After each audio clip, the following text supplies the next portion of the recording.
그때 너희는 그리스도 밖에 있었고 하나님 나라 밖의 사람이라. 약속의 언약들에 대하여는 외인이요 세상에는 소망이 없고 하나님도 없는 자이더니. 오늘 최악의 상황 두 번째 말씀을 같이 나누도록 하겠습니다. 지난 시간에 그리스도 밖에라는 그 표현이 무엇을 말하는지를 여러 각도로 설명을 했습니다. 어떤 사람이 그리스도 밖에 있는 사람인지, 그리고 그들이 처한 상황이 어떤 상황으로 나아가는지, 그리스도에 대한 지식이 없는 사람, 또 그들의 삶 속에서 그리스도를 자기 구주로 마음으로 믿지 않는 사람들, 다 그리스도 밖에 있는 사람이라고 제가 증거했습니다. 나아가서 삶 속에서 성령의 역사가 드러나지 않는 사람도 그리스도 밖에 있는 자라라고 증거를 했습니다. 오늘 이 시간에는 두 번째로 그리스도 밖에 있는 자의 상태가 어떠한지를 살피고 그리스도 밖에라는 이 최악의 상황을 오늘 말씀으로 정리를 하고자 합니다. 도대체 그리스도 밖에 있다는 게 뭐가 위험하다는 말인가? 하나님은 자비로우신 분이 아닌가? 모든 것이 잘 될 것이고 최고의 긍정을 가지고 여러분이 생각한다고 해서 여러분이 그리스도 밖에 있다고 하는 그 현실을 성경이 뭐라고 말하고 있는지를 이제 이 시간에 잠시 설명하려고 합니다. 잘 들어보시기 바랍니다. 그리스도 밖에 있으면 모든 것이 바르지 않고 모든 것이 절망적인 상황이라는 사실을 성경이 말해주고 있습니다.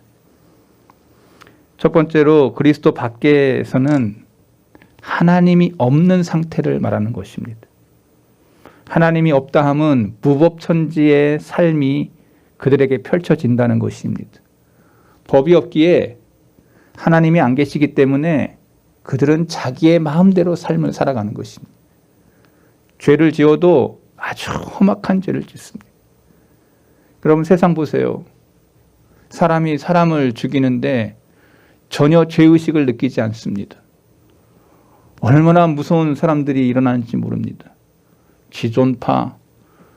근데 그 지존파 중에 사람들 중에 감옥에서 예수님을 만나 눈물을 흘리면서 뒤돌아선 사람들이 있습니다. 하나님을 만나지 못했을 때 그들은 감옥 가고 자기가 처참한 일을 했던 것을 알지 못했어요. 감옥에서 어떤 권사님이 그 젊은 사람을 불쌍히 여겨 가서 전도를 했다는 겁니다. 처음에는 무치 만나주지도 않고 침도 뱉고 당신이 왜 나를 괴롭히느냐고, 나 하나님 예수님 모른다고 그렇게 박대하던 그 아들이 사형수가 돼서 죽기 전에 주님을 만나 변화돼. 감옥 안에서 전도해. 너희는 나 같은 사람 되지 말라고 예수님을 만난 자의 뜨거운 가슴으로 다른 사형수들과 다른 죄인들에게 사랑의 메시지를 전하는, 하나님 없는 자의 삶은 무법천지의 삶을 사는 것입니다. 자기가 왕이고 자기가 예수님의 그 왕자의 자리, 즉 내 마음의 왕자의 자리에 자기가 앉은 사람은 이 땅에 무법천지의 삶을 살아갑니다. 양심이 꺼져 있고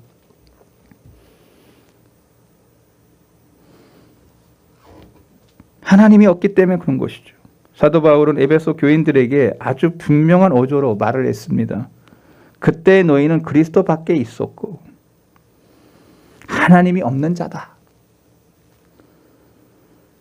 세상에 소망이 없고 하나님이 없는 자. 맨 마지막 문장이 가장 중요한 거죠. 하나님이 없는 자.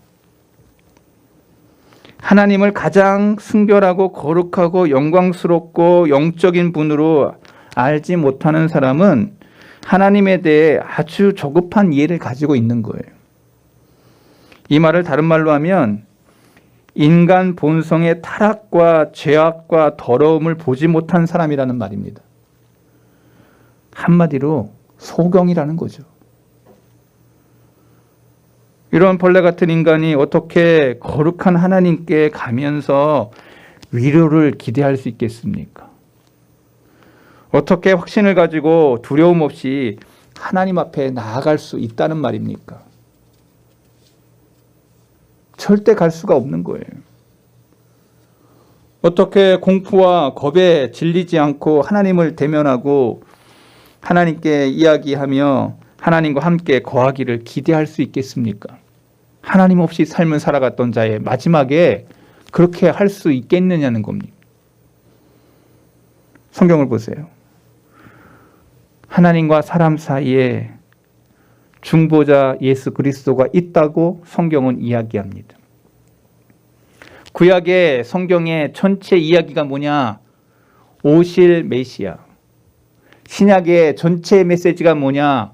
오신 메시아 그리스도 구원자라고 얘기하고 있습니다. 구약이 계속 얘기하는 게 뭐냐면 구원자가 올 거라는 거예요. 신약은 그 구원자가 예수 그리스도라고 증명하고 있습니다. 그래서 하나님과 인간 사이에 중보자 오직 예수 그리스도 외에는 없다고 말하고 있습니다. Through Jesus Christ, 예수 그리스도를 통하여라고 하는 그 단어 외에는 중보자가 없다고 성경은 말하고 있습니다. 그런데 한국에 내가 그리스도 예수다라고 하는 사람이 한 70명이 넘는데요. 그것도 이상한 일이에요. 성경을 아무리 읽어도 한국에 70명 있다고 하는 말이 안 나오는데 다 자기가 자칭 예수야. 이상한 사람들이다 생각합니다. 성경은 우리로 하여금 적실하게 우리의 중보자 대신 예수 그리스도를 성경이 설명하고 있습니다. 그리스도와 상관없이 하나님의 자비와 사랑을 이야기할 수 있는 사람이 누구인가? 그리스도와 상관없는 사랑과 자비는 성경이 기록되어 있지 않습니다. 오직 예수 그리스도를 통하지 않는 한 하나님은 소멸의 불이라고 말하고 있어요. 히브리서 12장 29절 우리 하나님은 소멸하는 불이시라. 다 태워버려. 다 태워버려. 불의한 모든 것을 다 태워. 하나님은 자비로우시고 긍휼이 풍성하신 분이 분명합니다. 하지만 그분께 있는 자비는 그분의 사랑하는 아들 예수 그리스도 중보 없이는 있을 수 없다고 말하고 있어요. 이 자비는 오직 그리스도라는 정해진 통로를 따라서 흐른다고 성경은 말하고 있습니다. 그러니 이 길이 아니고는 하나님의 자비가 흘러갈 수 없다는 거예요. 오직 한 길. 성경에 오직 한 길이라고 말하고 있어요. 영어에는 더 정확하게 얘기해요. Only one way. 한 길, 한 길밖에 없다. 한 길. 두 길이 있을 수 없다는 거예요. 여러분, 종교다원주의라는 걸 여러분 아십니까?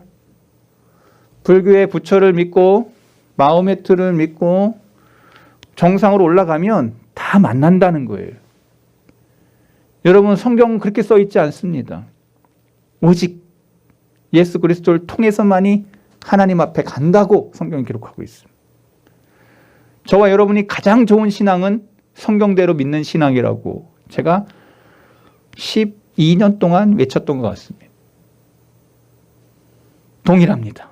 우리는 성경대로 믿는 신앙이 가장 좋은 신앙입니다. 가장 적실한 신앙입니다. 가장 진실된 신앙입니다. 성경대로 믿지 않는 것은 잘못된 것입니다.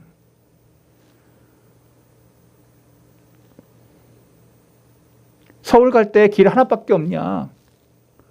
동서남북으로 다 길이 있잖아. 종교도 마찬가지야. 이렇게 여러분들을 속이는 사람들이 있다면 여러분은 성경을 이야기해야 됩니다. 성경에 오직 주 예수 그리스도를 통해서만이 내가 하나님께로 간다고 하는 말씀을 나는 믿습니다. 당신하고 나하고 말이 다른 겁니다. 라고. 성경을 보세요. 요한복음 5장 23절. 이는 모든 사람으로 아버지를 공경하는 것 같이 아들을 공경하게 하려 함이심이라. 아들을 공경하지 아니하는 자는 그를 보내신 아버지도 공경하지 아니하느니라. 아들을 통해서. 요한복음 14장 6절 예수께서 이르시되 내가 곧 길이요 진리요 생명이니 나로 말미암지 않고는 아버지께로 올 자가 없느니라. 분명히 얘기하고 있어요. 아버지께로 가려면 어떻게? 예수님을 통하여. 예수님이 길이 되시고 진리가 되시고 생명이 되셨어요. 그러니까 저와 여러분이 예수님을 믿어도 성경대로 믿어야 되는 거죠. 두 번째 생각할 것은 그리스도 밖에는 평화가 없습니다. 모든 사람은 양심이 있습니다. 사람이 참으로 행복하려면 이 양심에 꺼리낌이 없어야 돼요. 제가 어릴 적 어머니에게 정말 잘못한 일들을 많이 했던 개구장이 소년이었습니다.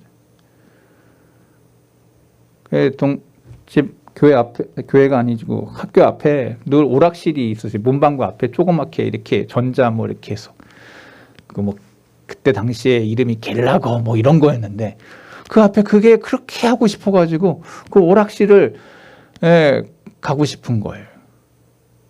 그래서 엄마한테 참고서 산다고 해놓고는 중고서적집에 가가지고 중고책 서적 사고 새 책 산 것처럼 돈을 받아서 일명 삥땅이라고 하는 거를 그때 저는 해봤습니다.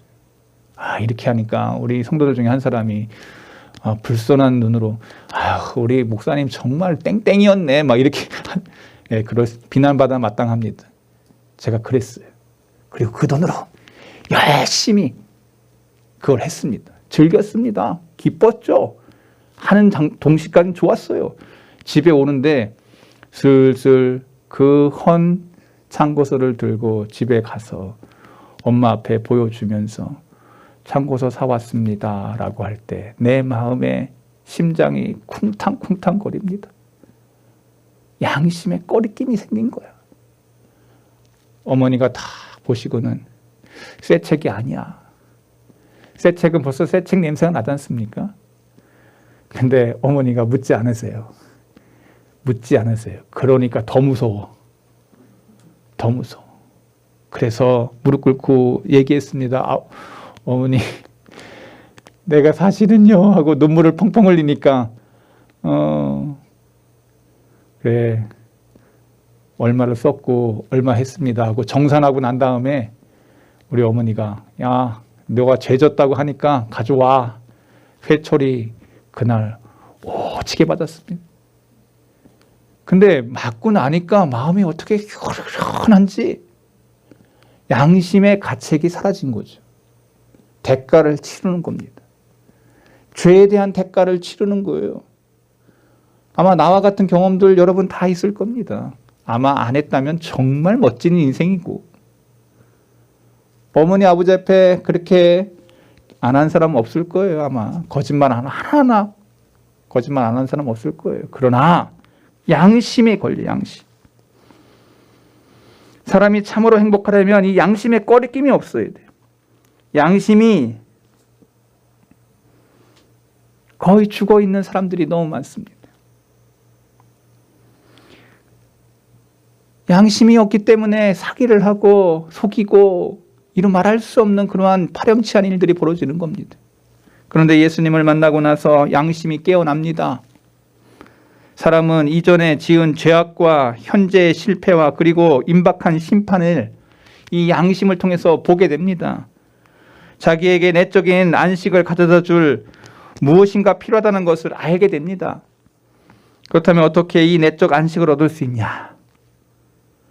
회개하고 기도하고 성경 읽기하고 교회 가고 정기적인 성리에 참여하고 자아를 죽이고 많은 것들을 시도하죠. 그러나 양심의 짐을 벗을 수 있냐? 많은 사람들을 돕고 외로운 사람 위로하고 좋은 행실로 다 한다고 해서 그 양심이 벗겨지냐?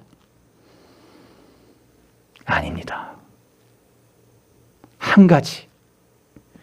성경은 예수 그리스도의 보혈이 내 양심에 뿌려질 때, 예수님과 함께 인격적인 만남, 그리고 주님 앞에서의 용서, 주님이 나의 죄를 씻겼다고 하는 죄사함의 은혜, 여러분 이거 없이는 양심에 이것이 회복이 되지 않아요. 예수님이 십자가상에서 피 뿌려 나를 위해서 죽으셨다고 하는 그 은혜, 사랑의 은혜를 체험하는 사람, 용서의 은혜를 체험하는 사람, 그리스도의 죽음의 공로가 바로 내게 전가돼 내가 예수 그리스도를 믿을 때 내 안에 내적인 평화가 전개됩니다. 예수님 앞에 내 모든 짐을 내려놓는 사람, 그래서 주님을 만날 때 감격 속에서, 눈물 속에서, 회개 속에서 진정한 내 자아가 용서받았다라고 하는 그 은혜를 체험하는 사람. 성경은 이것을 신비, 이것을 비밀이라고 성경은 설명하고 있습니다.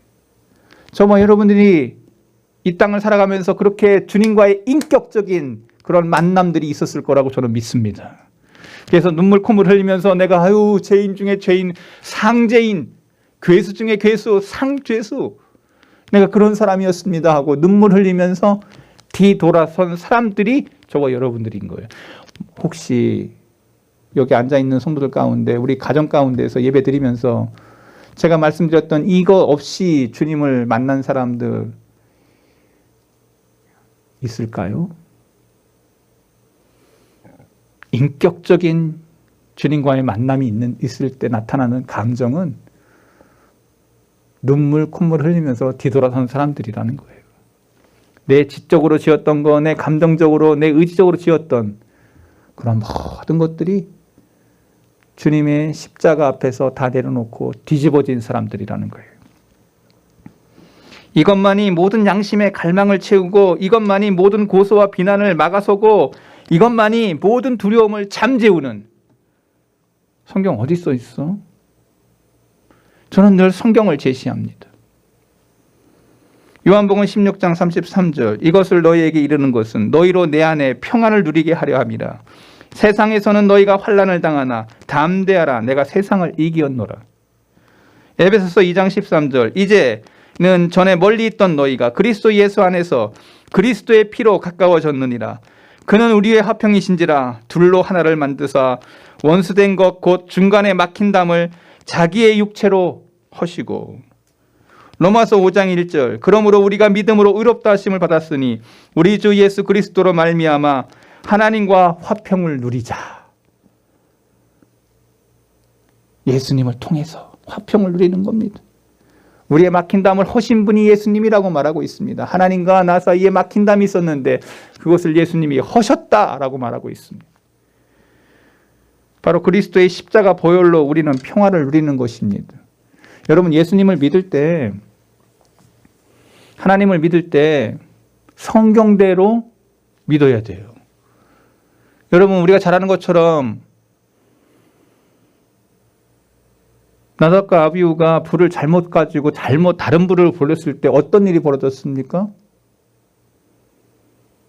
다 불에 타 죽었어요. 소멸하는 불이시기 때문에. 하나님이 원하시는 방식대로 해야 되는 거예요. 하나님이 원하시는 그 순서를 우리에게 보여주었어요. 그러니까 내가 아버지 엄마에게 공경하려고 할 때 아버지 마음을 알고, 엄마 마음을 알고 섬기는 게 효도지, 내가 그냥 효도한답시고 내 마음대로 하는 게 효도가 아니에요. 많은 사람들은 착각합니다. 내 신앙, 내가 지금 예배 드릴 때 즐겁고 기쁘면 하나님도 기쁘실 거야. 이게 아니라는 거죠.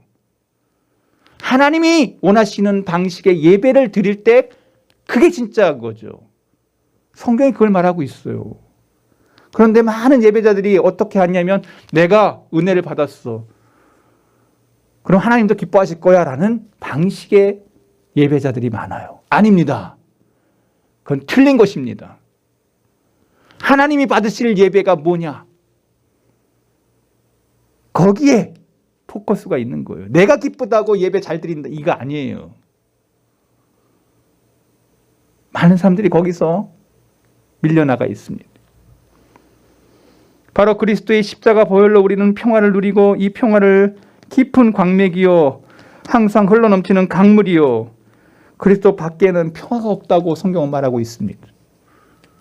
그러니까 오늘 저와 여러분들이 성경의 말씀을 들으면서 아, 그렇구나. 내 맘대로의 예배가 아니구나.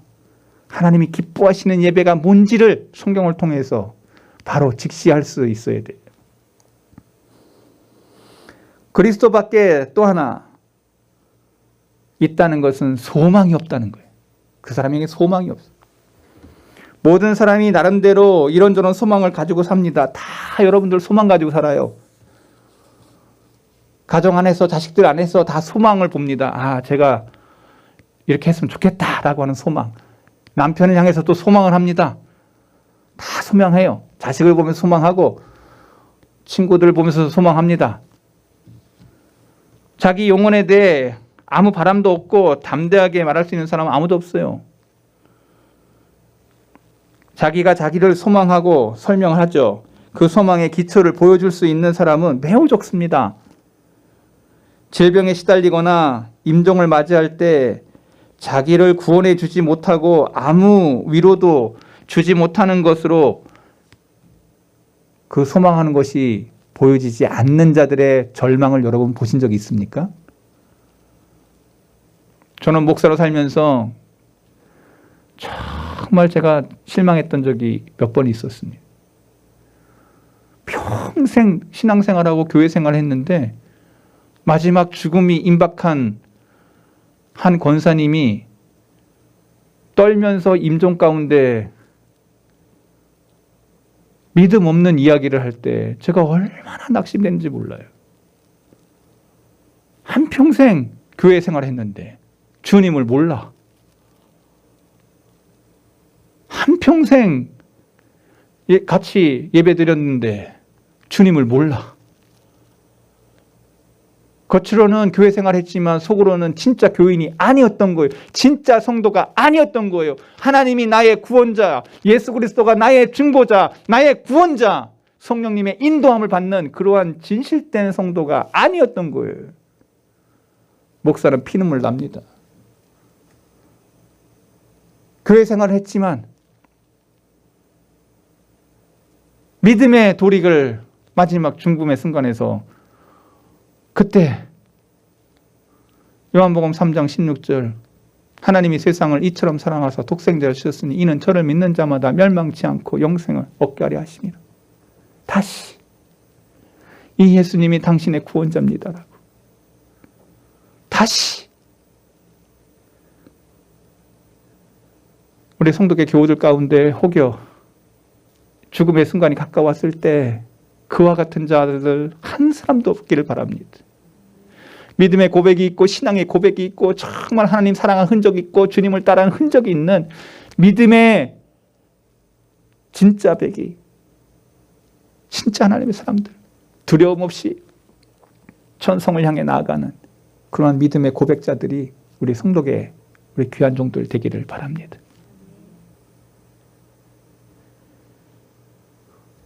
튼튼한 뿌리와 생명과 능력과 견고함을 가진 소망은 단 하나, 구원자 대신 그리스도의 사역과 직분이라는 위대한 반석 위에 내 소망을 두는 것입니다. 주님에게 소망을 두는 것, 하나님께 소망을 두는 것.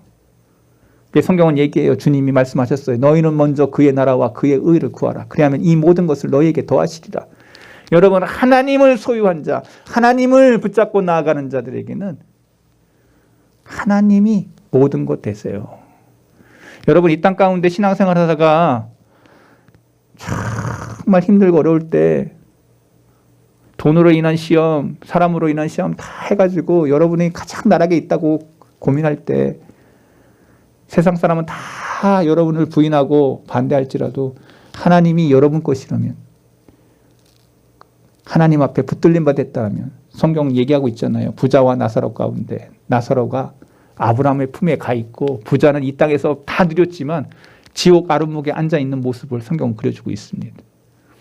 이 땅에서 비로하고 가장 가난하게 살았다 할지라도 그에게 하나님이 전부인 사람에게는 그가 진짜 마지막 날 웃는 자요.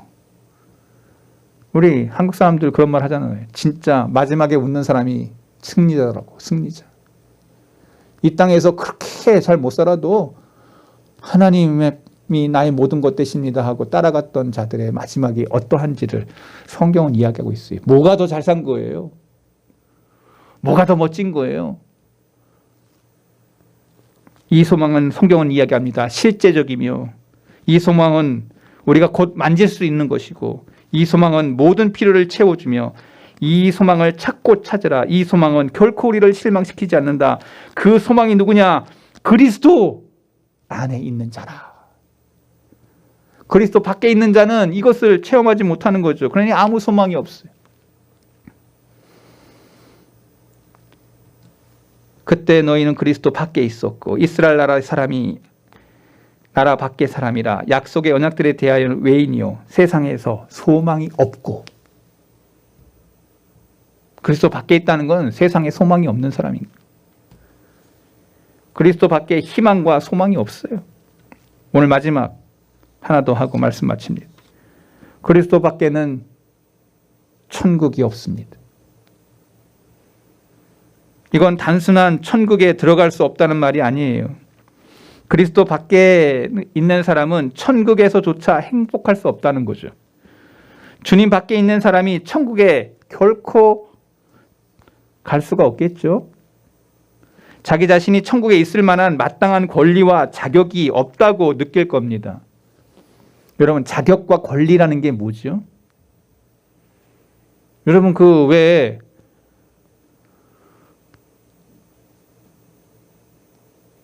법조인이 될 때 다 옷을 입혀줘요. 가운을 입혀준다고. 목사 안수를 할 때도 다 성의를 입혀줘요. 그 옷을 입힌다는 건 무엇을 의미하는 걸까요? 의사들 다 옷 입혀줍니다. 하얀 옷을 입혀줘요.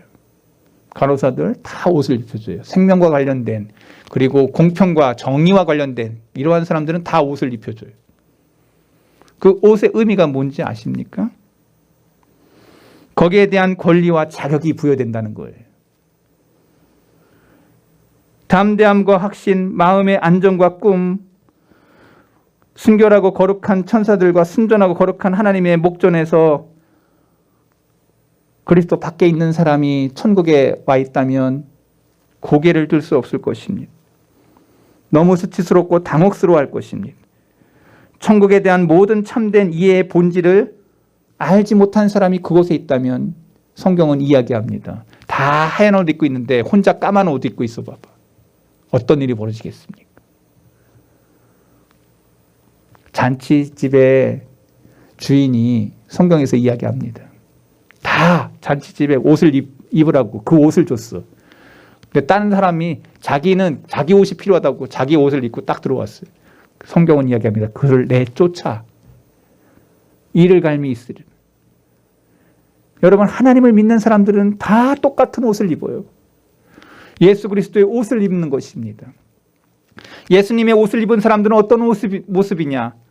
자기를 희생하는 옷을 입어요. 사랑하는 옷을 입었기 때문에 많은 사람들을 사랑해요. 희생의 옷을 입었기에 많은 사람들을 희생해요. 내가 죽음으로써 너희를 살린 그 주님의 희생의 옷을 입기 때문에. 그러한 예수님의 옷을 입은 사람들은 주위에 있는 사람들이 다 그 사람을 존경합니다. 사랑합니다. 내가 저 사람과 같이 산다는 게 너무 감격이야. 여러분, 많은 결혼을 해가지고 예수님 믿지 않는 남편하고 살았던 한 여인이 고백이 있어요. 신앙생활을 안 하니까 맨날 술 먹고 뭐 세상적으로 하고 하니까 이 여인이 이혼하려고 딱 했는데 목사님이 얘기했다고 합니다. 네가 예수님 믿고 가지 말라는 그 시집 가가지고 그 사람 사랑해서 결혼했다면 네가 그 안에서 무슨 옷을 입고 있어야 되겠냐라고. 예수님의 옷을 네가 입었다면 그가 너를 더 좋아할 기라고. 이혼은 안 돼. 목사님이 얘기했다는 거예요. 이 여인이 가서 그래서 성경을 읽다 보니 예수님의 옷을 입어. 목사님이 얘기했는데 예수님의 옷, 어떤 옷을 입었을까? 가만히 보니까 사랑의 옷, 은혜의 옷, 용서의 옷 다 용서해주고 사랑해주고. 이 신부의 마음에 예수님의 옷을 입자 남편이 아내를 바라보니 성녀요 성녀. 너무 사랑해. 남편이 감동을 받아. 여러분, 그의 옷에 역사가 일어난 거예요. 여러분이 지금 서 있는 그 자리, 예수님의 옷을 입었다면 여러분 주위에 많은 사람이 여러분을 향해서 얘기할 겁니다. 야, 예수 믿는 사람 달라라고. 말하는 것이 다르고 행동하는 것이 다르고 은혜의 사역이 다르고, 우리 성도계 모든 교우들 가운데 이러한 옷을 입은 하나님의 종들이 저와 여러분들이기를 소망합니다. 바로 그 사람의 그리스도의 임재와 천국의 본질의 특징이 드러납니다. 요한계시록 5장 6절, 내가 또 보니 보좌에 네 생물과 장로들 사이에 한 어린 양이 서 있는데 일찍이 등임을 당한 것 같더라. 그에게 7뿔과 7눈이 있으니 이 눈들은 온 땅에 보내심을 받은 하나님의 7영이라. 하나님이 다 보고 계시는 거죠. 우리의 행실을 다 알고 있죠. 우리의 뭐 하고 있는지를 아는 것이죠. 다시 저주가 없으며 하나님과 그 어린 양의 보좌가 그 가운데 있으리니 그의 종들이 그를 섬기며. 여러분, 예수님의 보좌가 앞에 우리가 다 설 거예요. 어떤 삶으로 살았는지가 우리가 다 드러날 거예요. 그리스도가 계시지 않는 곳은 천국이 아닙니다. 그리스도 밖에는 천국이 없습니다. 그리스도 밖에 있다는 것은 가장 비참한 상태라는 거예요. 말씀 한마디 하고 말씀 마칩니다. 나는 그리스도 안에 있는데 내 주위에 내 사랑하는, 가장 사랑하는 자들이 그리스도 밖에 있다고 여러분들이 느껴진다면 그들을 어떻게 해야 할까요? 그리스도 안으로 그 사람들을 위하여 기도하고 그 사람들을 위하여 내가 행해야 될 태도가 무엇일까요? 여러분이 너무나도 잘 아실 것입니다. 이 땅에 돈 한 푼을 주어도 사람들은 기뻐합니다. 누가 누구를 만났는데 아이고 차비라도 하세요 하고 주는 거랑 그냥 가요 하고 하는 거는 달라요. 느끼는 사람이 다른 거예요. 돈 많고 적음이 아니야. 마음이 담긴 거야. 사람은 그걸 느껴요.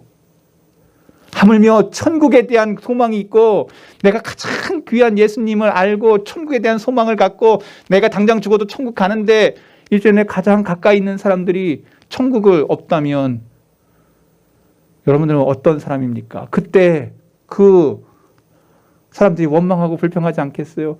야, 너는 좋은 거 얻었고 왜 나는, 너 그때 왜 천국을 얘기하지 않았어? 그때 왜 예수님을 얘기하지 않았어? 그때 왜 교회 가자고 얘기하지 않았어? 라고 우리에게 원망하지 않을까요?